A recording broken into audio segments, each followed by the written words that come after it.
Good morning po mga ka-farmer. Ngayon po magpapakainan po tayo ng ating mga alagang manok. Ito po ang aking binobrooding ng mga sisiw. Mayroon po ditong dalawang sisiw ng pabo. Saka ito puro sisiw na ng manok.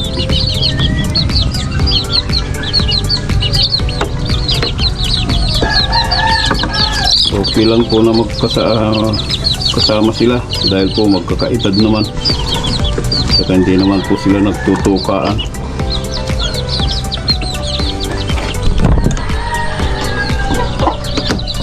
Ito naman po may sisiw ito.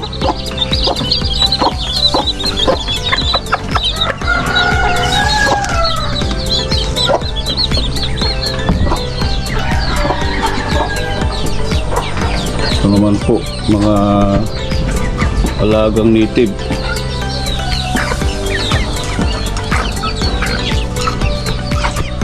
Sunod na linggo po ilalagay ko na sila doon sa range. I-range ko na sila.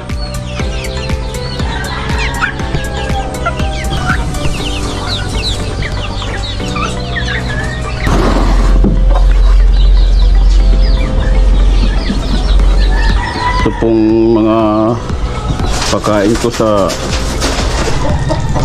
manok na panabong, Enerton.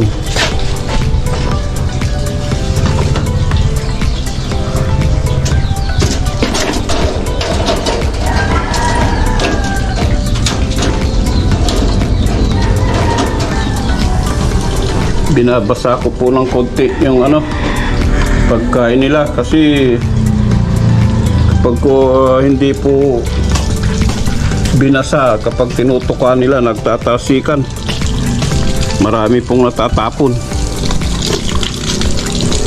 Ito po kapag basa, medyo nami-minimize po yung pagtalsik.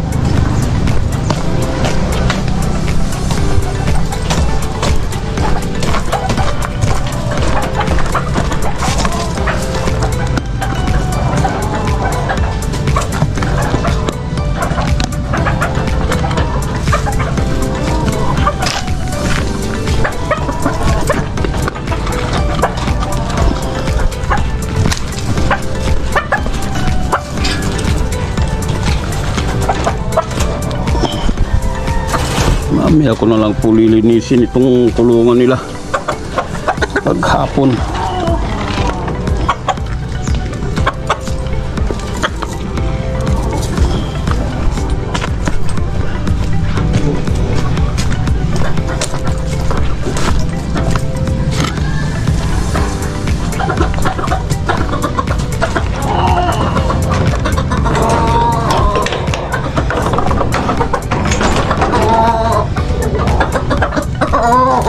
Ito po ang aking binibreed.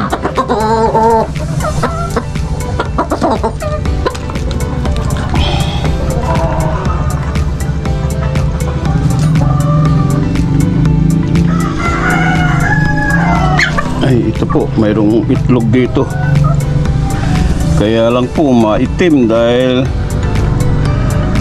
na anuhan niya yung na timingan niya po yung tag-ulan na sobrang tubig. Pati dito po sa loob ng kulungan nila may mga may tubig kasi sobrang ulan nung mga nakarang linggo.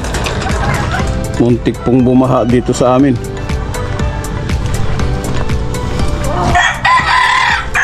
Kung nagtuloy-tuloy lang po yung ulan, binahana naman kami. Pati po yung tinanim kong 6 na papaya namatay po dahil nababad sa tubig kasi wala pong tigil ang ulan.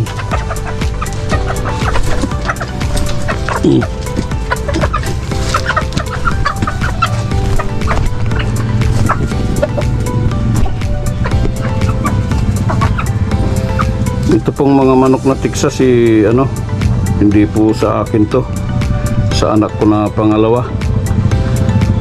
Paalaga lang po niya ito. Kasi wala po siya dito.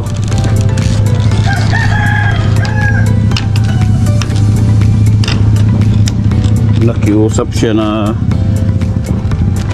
pakainin ko, kaya ako na lang po nagpapakain.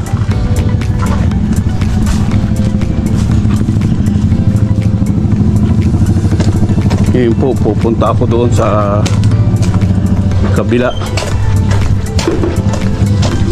Ito po ang aking pakain doon sa kabila, yung mga naka free range doon.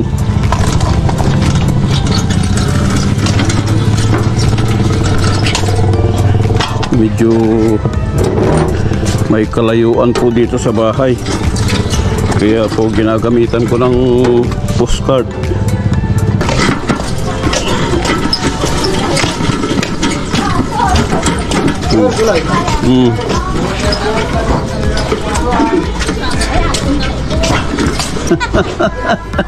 Ayan po, nagtitinda ng ano ulam, karne at saka bangus. Harap kayo dito.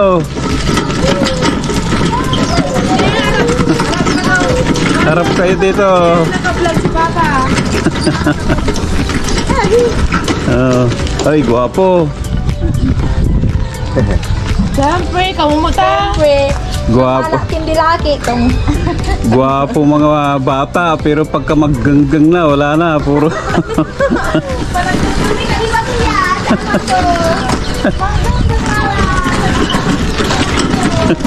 Pamangganggang ira, hanggang pula. Yun pong ganggang sa amin. Salitang Pangasinan po, ano siya, gagamba. Mga bata rito, ilaw ng ilaw sa gabi. Naghahanap po ng gagamba. Kasi po, mas madaling hanapin ang gagamba sa gabi dahil nagbabahay po sila. Pero pag hanapin mo po ng araw, mahirap hanapin dahil isang sapot lang yung iniiwan nila.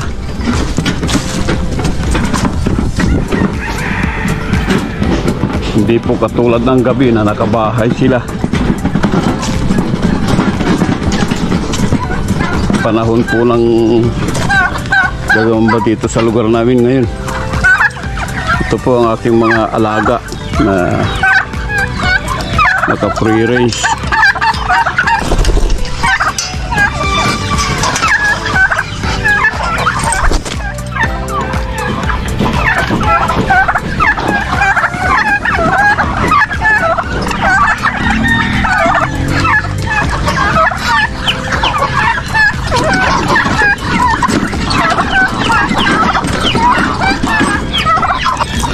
Naman po marunong pumasok pero hindi marunong lumabas.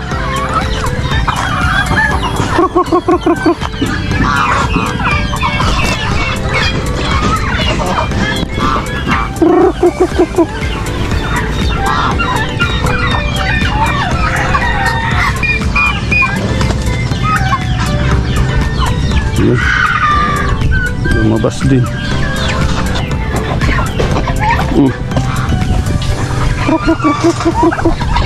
Sa labas po yung isa. Yan, pasok.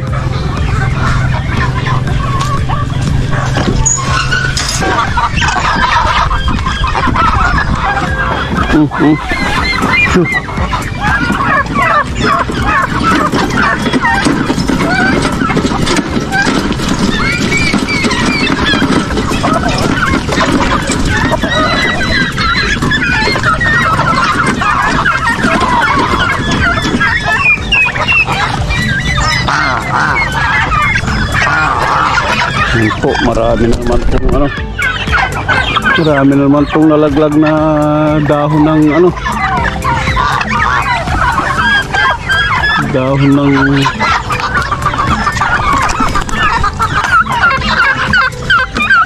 lagi pong maraming kalat.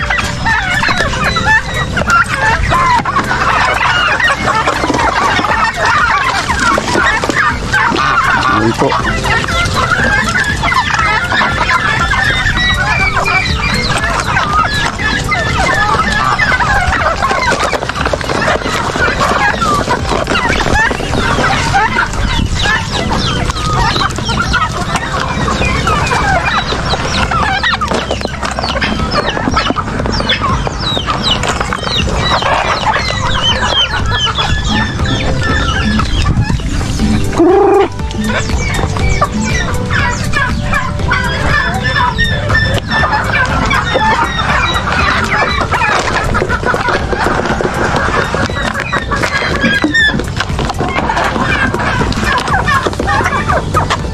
Ito po ang aking dalawang gansa. Yan, saka po ito. Mga bata, takot pang pumasok dito dahil nanghahabol sila. Ito naman po mga manok na panabong. Hindi ko po alam kung anong klase breed ng mga ito. Kung saan lang po binibili ng anak ko yan sa mga backyard farmer.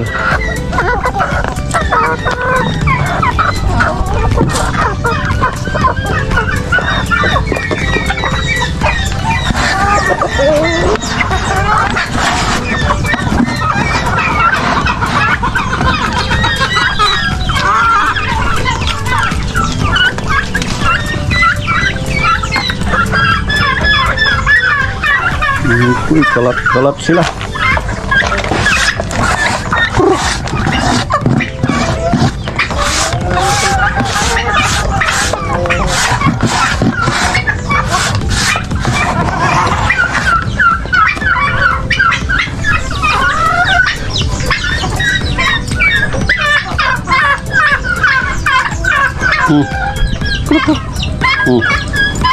Lapit.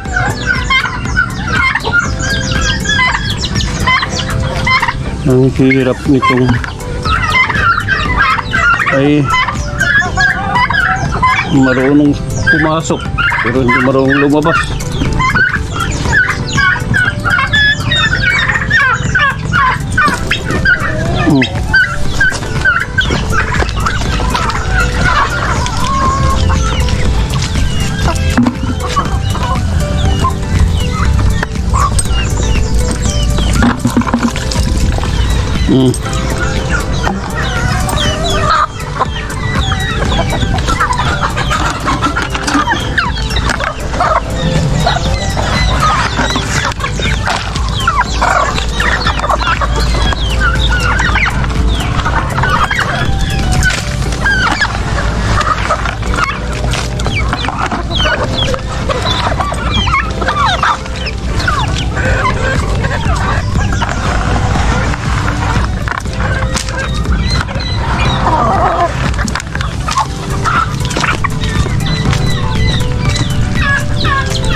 Ito pong isang paborito pumunta sa likod, hindi na marunong bumalik.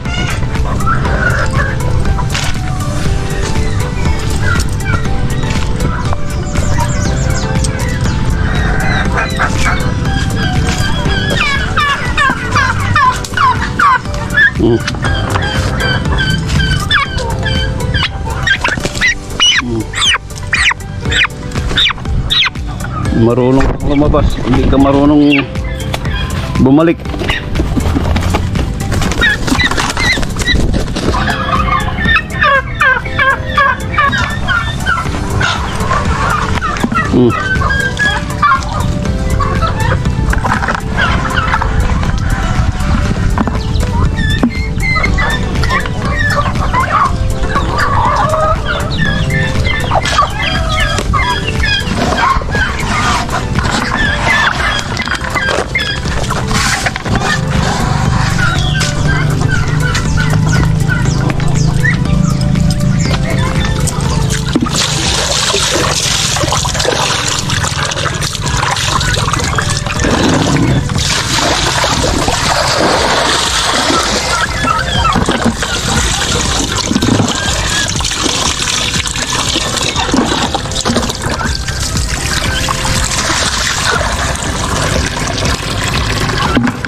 tatakpan ko po ito para po mapuno at may paliliguan mga pato. Gusto po nilang magtampisaw.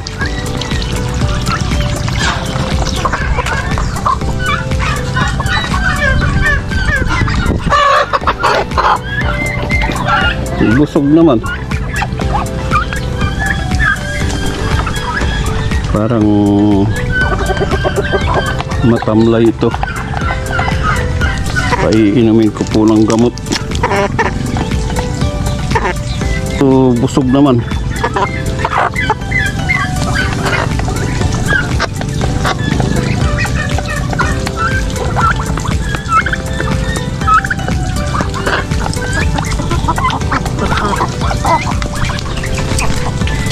Meron siya kunting sipon.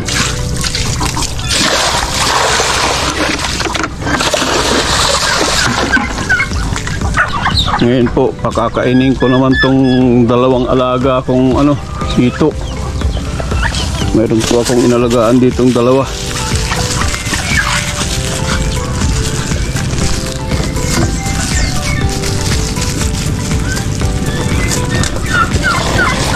Kasi po ang daming itlog ng palaka. Hindi naman po pwedeng rito. Dati po asula ang laman nito. Lagi pong namamatay. Kinakain ng mga palaka. Saka hito. Yan po. Lumitaw na po yung dalawa.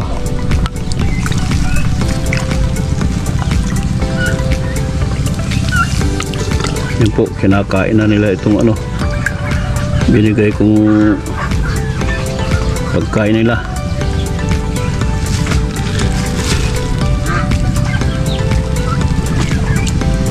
Yan po, malalaki na sila. Para ng braso ng bata.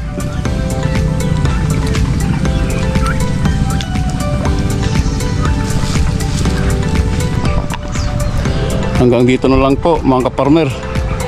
Maraming salamat po sa mga subscriber, sa mga viewers, followers. Maraming salamat po sa inyo. Maraming salamat din po sa mga magsusubscribe pa lang, saka mag-views. Please like, share and subscribe to my YouTube channel. Maraming salamat po. Bye bye.